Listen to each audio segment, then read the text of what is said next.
Assalamualaikum teman-teman semua, jumpa lagi dengan saya Gunawan di Rumah Belajar Hekto. Kali ini kita akan membahas mengenai trauma. Apa itu trauma? Apa aja sih penyebabnya? Gimana cara ngatasinnya? Simak sampai habis dan jangan lupa untuk klik like, share, dan subscribe, oke?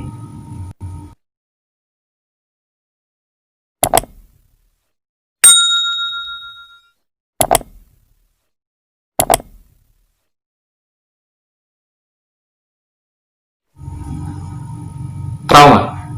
Apa sih trauma? Trauma itu adalah dampak emosional akibat kejadian buruk yang dialami oleh seseorang.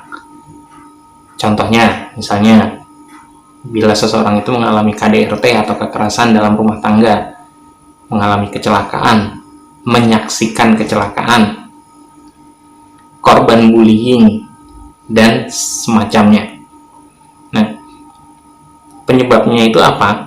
Tadi sudah disebutkan dari yang saya berikan contoh tadi, yaitu misalnya KDRT, kecelakaan, menyaksikan kecelakaan dan bullying, itu dapat menjadi penyebab seseorang mengalami trauma. Jadi, gimana seseorang bisa mengalami trauma itu? Dari kejadian-kejadian yang saya sampaikan tadi, itu tergantung dari seseorang itu memaknai peristiwa yang dialaminya. Artinya bagaimana? Begini,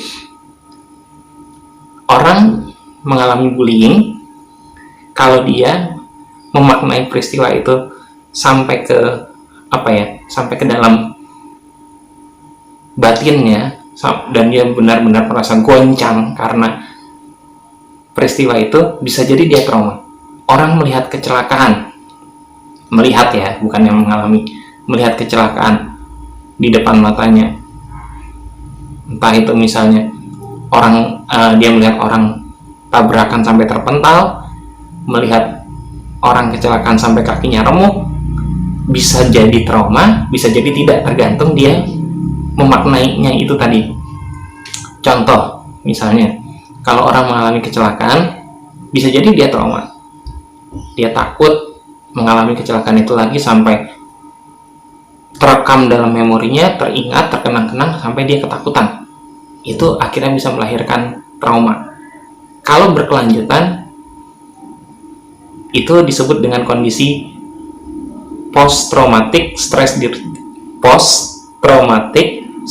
disorder atau gangguan stres pasca traumatik. Jadi kalau dia mengalami kejadian itu yang tadi saya sebutkan, maksud saya, kemudian itu terkenang-kenang dan mengganggu dirinya, jadilah dia kondisi yang disebut dengan post-traumatic stress disorder. Agak ribet ya ngomongnya. Nah, gitu. Tapi kalau dia memaknainya biasa-biasa saja, nggak ada masalah, biasanya ya nggak jadi trauma. Contoh aja, saya pernah waktu kecil melihat peristiwa tabrakan di depan mata saya. Waktu itu saya masih kecil. Orangnya jatuh dari motor, kemudian terpental karena ditabrak oleh angkot. Saya tidak, sebenarnya serem ya, tapi waktu itu saya ngeliatnya, oh kok kayak gini ya. Jadi tidak terkenang-kenang dan it's okay, sampai sekarang tidak mengganggu diri saya. Pernah juga saya waktu itu pulang dari kerjaan, ngelihat orang turun dari bis, dia turun dari pintu depan, jatuh, posisi kakinya itu ada di kolong bisnya masih tetap jalan, kakinya terlindas, remuk. Untuk sebagian orang yang ketakutan mungkin bisa menjadikan ini trauma, tapi kalau saya waktu itu, ya alhamdulillah nggak sampai trauma juga gara-gara ngeliat itu, padahal di depan mata saya, serem banget kalau buat saya. Nah, itu tergantung, kembali lagi saya sampaikan, itu tergantung bagaimana seseorang itu memaknai kejadian buruk yang dialami. Cara mengatasinya bagaimana? Cara mengatasinya itu, kenali dulu gejalanya dan penyebabnya untuk mencegahnya datang kembali. Contohnya gini, misalnya seorang itu mengalami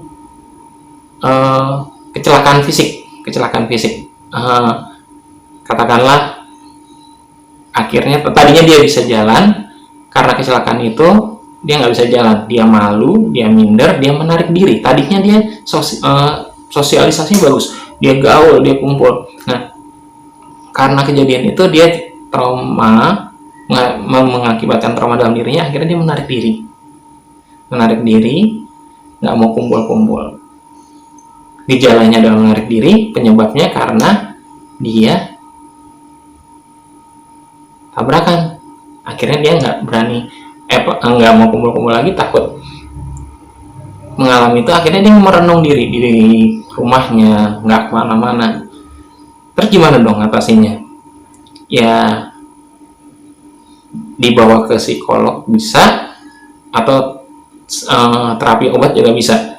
Terapi obat ini kalau parah banget ya, kalau dia sampai menangis meraung-raung karena kecelakaannya itu, ketakutan, itu diimbangi dengan terapi obat dan juga psikoterapi. Tapi kalau misalnya hanya tidak terlalu berat, maksud saya, itu pakai psikoterapi aja bisa.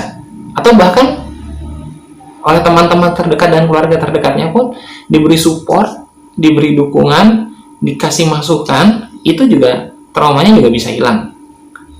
Untuk yang kasus tadi yang saya ceritakan, misalnya dia mengalami kecelakaan, tadinya bisa jalan normal, tapi karena kecelakaan itu dia akhirnya menarik diri, dia tidak mau bergaul, mengganggu aktivitasnya sehari-hari. Akhirnya ya udah dia merenung atau menyendiri saja di rumahnya. Tapi kalau misalnya teman-temannya, keluarganya bisa mensupport, insya Allah dia akan bisa kembali seperti sedia kala. Diajak bergaul, diajak kumpul-kumpul, seperti itu. Itu contoh bila mengalami kecelakaan misalnya tabrakan atau yang merenggut organ fisiknya sehingga tidak bisa beraktivitas normal. Misalnya tadinya bisa jalan jadi nggak bisa jalan. Itu contoh yang pertama. Nah, kalau dia menyaksikan kecelakaan, gimana? Kalau menyaksikan kecelakaan, lihat lagi gejalanya gimana. Oh, dia suka ketakutan kalau ngeliat kendaraan seliweran di depannya. Itu bisa juga dengan psikoterapi. Di antaranya psikoterapinya itu seperti apa? Ada beberapa bentuk psikoterapi yang bisa diterapkan di sini. Tapi saya hanya akan membahas satu aja, yaitu kognitif behavioral atau terapi kognitif behavioral. Itu gimana? Dia mengevaluasi pikiran dan perasaan si orang yang mengalami trauma itu, untuk kemudian dicari titik temunya. Nggak jauh-jauh beda dengan yang tadi saya sampaikan. Misalnya tadinya dia bisa jalan karena kecelakaan, dia mengalami trauma, akhirnya untuk teman-teman terdekatnya atau keluarganya diberikan masukan dan dia bisa seperti sedia kala. Kira-kira prinsipnya tidak jauh beda dengan seperti itu. Gitu. Itu kalau misalnya tadi kasus kedua ya, menyaksikan kecelakaan, dia ketakutan, keluarga terdekatnya dulu deh, atau orang-orang terdekat yang harus keluarga, teman-temannya juga kasih tahu. Udah dikasih masukan pelan-pelan, biasanya bisa terkikis. Kalau tidak terlalu berat ya, kalau berat banget, ya itu tadi harus diimbangi dengan obat-obatan. Terus bagaimana? Bullying. Nah, bullying dibully ya istilahnya, dibully di sekolahnya, nggak mau datang ke sekolah gara-gara dibully ya, oleh teman-temannya atau seniornya, seperti itu. Dia trauma, dia nggak mau datang ke sekolah, sampai ketakutan datang ke sekolah. Itu gimana? Nah, itu kalau tentang bullying nanti ada pembahasan tersendiri. Linknya ada di atas sini. Kalau belum muncul berarti videonya belum dibuat, tapi nanti akan dibuat. Gitu ya. Oke, mungkin itu gambaran singkat tentang trauma. Trauma ini terkait juga dengan depresi dan fobia. Itu videonya sudah ada, jadi ntar tinggal lihat di pojok sini tentang depresi dan fobia. Kalau bullying itu belum dibuat, gitu ya. Nah, mungkin itu gambaran singkat saja tentang trauma itu apa, penyebab-penyebabnya, dan bagaimana cara mengatasinya. Mungkin sekian dari saya. Gunawan dari Rumah Belajar Hekto undur diri. Terima kasih.